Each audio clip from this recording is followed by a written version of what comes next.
Hello, everybody, and welcome to the first interview that we're doing for the Bookkeeper solution, where a bigger, better practice is just a day away.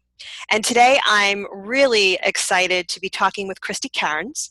She is actually one of our contributors at the Bookkeeper solution, and she is a bookkeeper in Australia. She owns Olinda Bookkeeping, and she also has another business called Bookkeeping Totally Organized, which she's going to talk about today. So before I let Kristi say hello, which we'll do in a minute, I just want to read you her quick bio. So Kristi is the creator of Bookkeeping Totally Organized and Olinda Bookkeeping. Bookkeeping Totally Organized is the go-to resource for hands-on training and tools that help bookkeepers and small businesses I can't read today, obviously. Small business owners build a highly efficient and productive business. She loves working with moms in business to get organized, stay organized, keep focused, and work effectively while juggling kids, working flexible hours with a part-time posse to grow a business that can run without them and when they need it to. Kristi also runs her successful bookkeeping business with her fantastic team, Olinda Bookkeeping and Training, since 2005. So hello, Kristi, welcome. Thank you, it's good to be here. Yeah, so just so everyone knows, today it is actually October 7th when we're conducting this interview, and for Kristi it is the morning of October 8th. So I love that. I always love that when I talk with Australia, I am talking with the future. So, a lot of fun. So Kristi, yes, we've known each other for several years now, and we actually became great friends through just a connection of, a commonality of being in the same profession and learning from one another. So, but there's some things actually I don't know about you that I'd love to find out and share with our community today, if that's okay with you. Certainly. Okay. Fire away. All right. So, have you always worked with numbers? I think yes. When I left school, I just seemed to gravitate towards jobs in the accounting departments, and so always on computers, always working with paying bills and working out profit and losses, and Okay. I actually did the similar. I always had there was always something I found that was very peaceful in the routine of numbers. Like for me, numbers has a routine to it, has a rhythm, and I've always found that to be quite calming. Other people are like, oh my God, it's like crazy, but for me, it's one of those things. So that's another thing we have in common. I think it's that satisfaction of when you're working with numbers, it tells, the numbers belong somewhere. They all belong somewhere. They have their own place, and they tell a story. And yeah, that's great. So you've always had a propensity for numbers. What did you do before you started your bookkeeping business in 2005? Oh, I was living in London. Okay. And I had a job there. I had a couple of jobs there working in finance. Okay. And then I came back to Australia with my husband and my little daughter. And so I was just a stay-at-home mum for a while. Did you have corporate, were you working in corporate, would you say? Yes, working in corporate for a corporate company in London for 10 years. Okay. And doing property investment. Okay. Investment, yeah. All right, great. So you moved back to Australia, you have a little one, and then what made you decide not to go into the workforce when you went back to Australia? Was it pregnant again? Okay, that's fair. We decided to have another one. So I had a bit of a break from the workforce for about a year or so.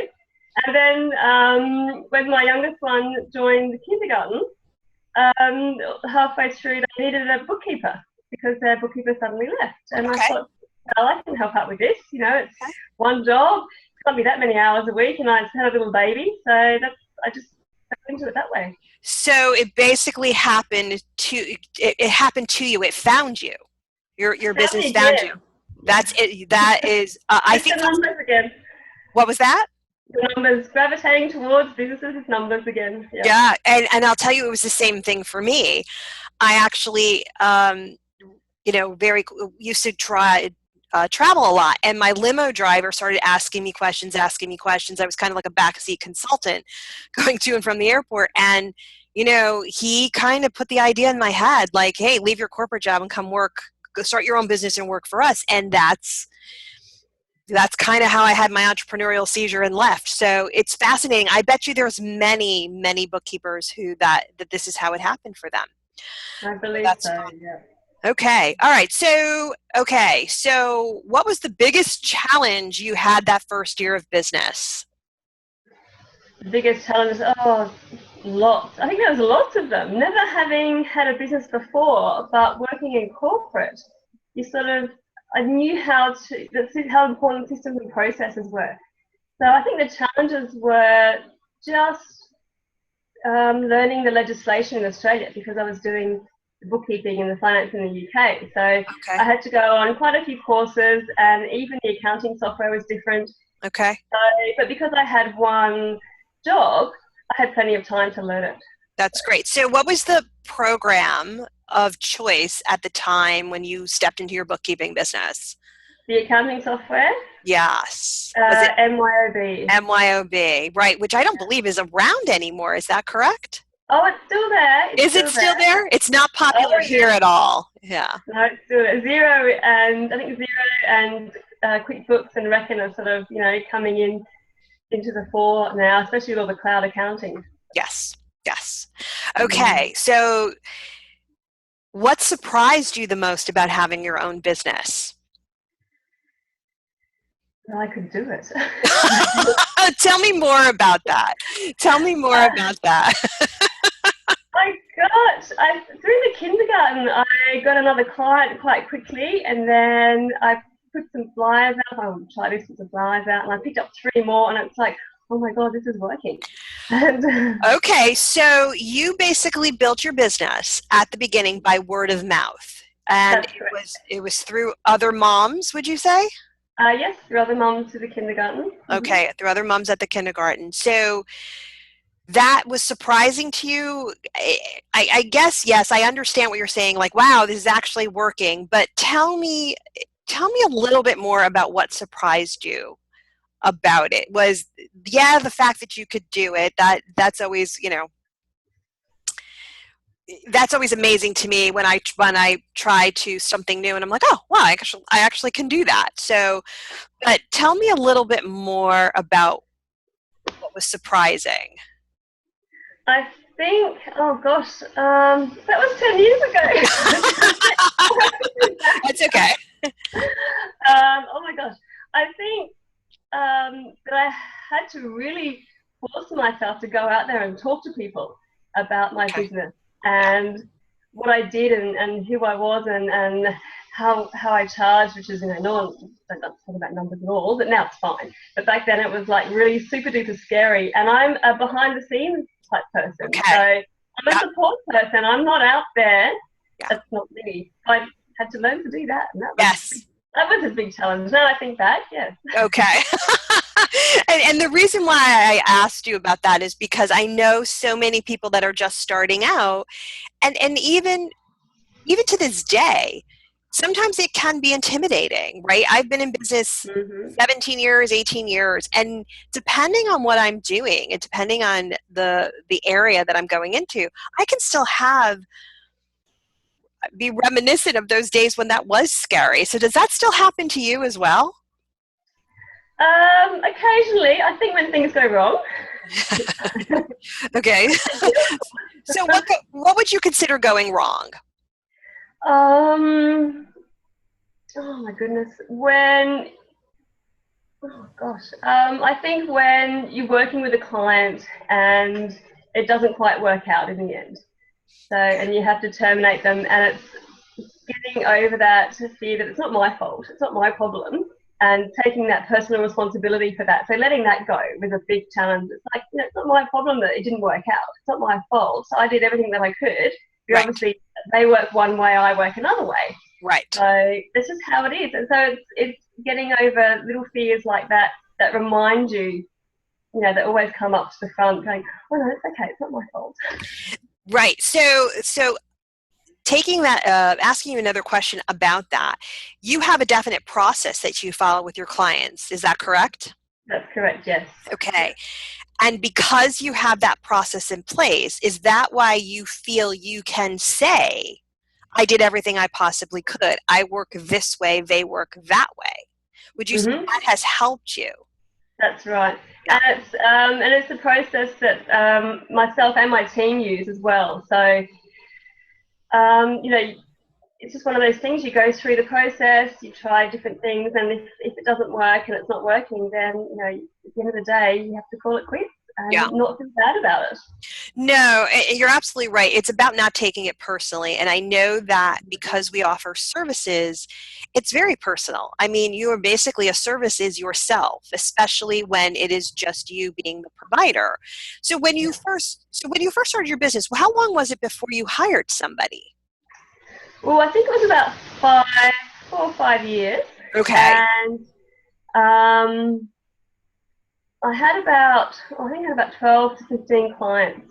And because my kids were quite little, I sort of got to the feeling like, what if something happened? You know, if something happens and the kids are sick or you're sick, life just sort of stops. And I thought, oh Yeah. my God, I've got all these clients who are relying on me to keep all their numbers up to date and to lodge their taxes on time.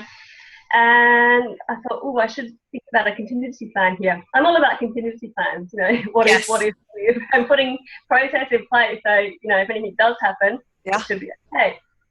So that's when I thought about getting someone else on board. Okay. Just All right. because I couldn't be there. Because you couldn't be there. So, you know, I admire Kristi very much for her talent of creating an exceptional team. I mean, she even has a product that that she's created about how she's gone about doing that. For me, hiring at the beginning, oh my gosh, I shouldn't say at the beginning, for like a 4 or 5 year stretch, it was horrible for me. So did you have success right out of the gate? Did you? No way. Well, that makes me feel a little bit better because I know how wonderful your team is. We've talked about it. So what are some of the challenges? What are some of the challenges that you encountered, and how did that led you Yeah. creating this exceptional team? Because I know that we always can improve on what we make mistakes around.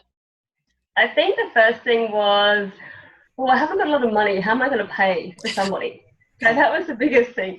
So it's like, oh, my friend's looking for a job. She's a mum too. It's like, big mistake. Gorgeous girl, but just wasn't the right person for the job. So hiring a friend is the worst, that hasn't got the skills.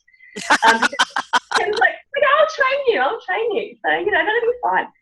And yeah, that doesn't work. So, but thankfully we're still really good friends to this day. So I didn't great. sort of have a problem with the relationship. That's great. But we got back on track again. That was my first mistake. So, you know, I learned about, okay, well, I'm not going to do that again. And I sort of defined in more detail what I needed and who I needed. And, you know, do I need someone to do client bookkeeping, or do I need someone to do the admin in the business, or a bit of both? So it's about defining what did I need, what did I want. How did you go about doing that? Because I know a lot of bookkeepers struggle in that area, you know, trying to define what it is they need. And I know one of the biggest hurdles or roadblocks I had was thinking, you know, I'm not going to find someone who can do the work the way I do it. So that was really hard for me to get over. So how did you go about defining what it was that you needed? I just wrote lots of things down about, you know, sections, like in the admin side of work, it's what I liked doing, what I didn't like doing, what I really hated doing, and what I wasn't good at. And what I wasn't good at doing. And so you could sort of form a role that way of the sort of person I was looking for. And then in the bookkeeping side, I did the same thing. You know, what do I need this bookkeeper, what skills they need, what qualifications, and what personality they have to have. Mm-hmm. And I think just working through those things and just meeting lots of people and trying to get a feel for you know, who's going to work best with me. And also knowing that this person isn't going to work the same as me. Everybody does have different ways of working. But it's creating those processes, this is how we work, and having that system that makes all the difference. Yeah. So you had no problem going and finding employees to work with you. Was that or was that as challenging as going out and talking about your business to get clients? It When was you were, easier to find employees than it was going to talk to clients because the people that I was looking at hiring were mums like myself. So okay. mums who want to work part-time, have flexibility, to Mhm. work around their family life and everything. And so I wouldn't say, I'll come for an interview, I'll come for a chat. So, Ah, interesting. so I'd have a process behind that. I had questions that I wanted to ask, but I wanted to make it not as formal because, we're not in corporate anymore. We're at Mhm. home. Mhm. So you were working, so your offices were for home, you're looking to hire your first employee, and you went to the pool of people that you had the most in common with, which were other moms. That's right, yeah. Yeah. Because I know how mums like to work. I know the challenges they face, so I actually help my employees and my mums how to work and balance, the kids and the school and the holidays and how to work through all that. And it's all about planning. So a lot of this stuff I learned from you, Linda, because we've been Oh, together you for didn't years. learn this from me. I don't think I had I think employees. the Well, the planning, planning, the planning you definitely the might have learned planning. from me. Yeah, yeah, definitely the planning. So um, the whole combinations of things that go into yeah. all of that. Being a mum myself, I could help other mums and work with other mums, and they could work part time and earn some money, and enjoy what they do and keep their skills up to date. Yeah. Did you ever have a challenge with, um, you know, having a mom? Did you have specific rules, meaning like you had to be available certain hours of the day? Or did you have an office space? I mean, that's if they were working remotely. Or did you have an office space that they came to and they worked with you? How did you Um, have? I did have an office space that they would come to, Okay. but we also had some clients they would go and work on the client site, or some clients they could work from home. Okay. How So did you put parameters around balancing? Now you're at work, now you're at home. You know what I mean? Or like, how did you not let the two cross over? And the reason why I'm asking this question is we had a virtual office, and I found that there were, and we had moms that were, we had moms that worked for us, but there were some that were really great. Like, even though their kids were little, they were really good at having the support systems that they needed. And then there were others who just couldn't function, right? Everything in their world was just melded together. And obviously in a business that can't work. yeah. And I had compassion for the fact that they're a mom and they were just trying to do the best they could. But have you encountered that? And if you have, how did you handle it? Yep. It's talking with the mom to find out what is the best days for her to work. So finding those blocks of time that Okay. she's able to work, and then sort of teaching her to schedule her work in during that time. So your And key to success, I'm hearing you say, is that you help them learn how to manage their schedule. that's right. And the other thing that I found was really important is communicating with your husband or your partner. Your partner comes home, or your husband comes home, and you're trying to put the kids to bed so you can get to work, because when you've got little kids, you sort of tend to do a lot of work at night when they've gone to bed. That Sure. phase thankfully changes. But it's, and you come home, your husband comes home, whatever, and you're stressed, and he picks up that vibe, and or you have to work on a weekend. It's just, you really have to have a good talk with him about, look, hun, I need to work this day or that day. Are you okay to take the kids? Not just expecting him to do it. It's just Right. communicating and setting those expectations about when you want to work and how important this is to you. That's great And you need advice. to help. Yeah, because that's part of setting up that support system in the family. Yeah, So, yeah. I don't have children. My mom lives with me and I do work from home. And, when she first came and when we, first started living together, she just would, pop in. Like, I could have the earphones on like this and she'd pop right in and think like, okay, I can just go talk to my daughter. I had to really explain to her. It was a little bit different, trying to explain to your mom the boundaries around your business. But I do find partners listen a little bit better. Yeah. Yeah. Okay. And then you get the kids, and the kids get older. You're on the phone or you're on a Skype call, and they come in. Mom, can I go to so and so's house? That's true. That's true. But a lot of our clients have children as well. So, I let them know from the outset, where I don't say we're moms in business, but Sure. this is how we work, and, we work during school hours and limited time during school holidays. And if they're happy with that, perfect. And a lot of them have kids that they know. So, Yeah, so I heard two key things from you that I think are super important, whether you have, children or don't have children, is, actually, it's one key thing. No, it is two key things. Communication, talking to your clients, setting up those expectations, talking to your team, setting up those expectations, and then teaching your team how to manage their schedule. Those are the two keys to success that I'm hearing on how you created your exceptional team. Is there anything else I'm missing? I don't think so. I don't know. There's probably something, but I can't remember. So I do know that you have a product that you created on how to create your exceptional team. Yes. And I've never asked you this question, so I was always curious, what motivated you to go and create that product, and who do you share that product with? You motivated me, Linda. I motivated you, okay. Thank you. That's good to know.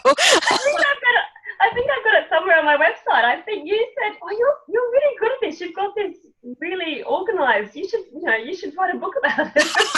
Okay. Well, thank you. That's okay. And so I thought more about it. I thought, oh yeah, I wrote a little ebook, and this became a training course. So just an online training course. Like, I can show other bookkeepers, other mums in biz how they can do this.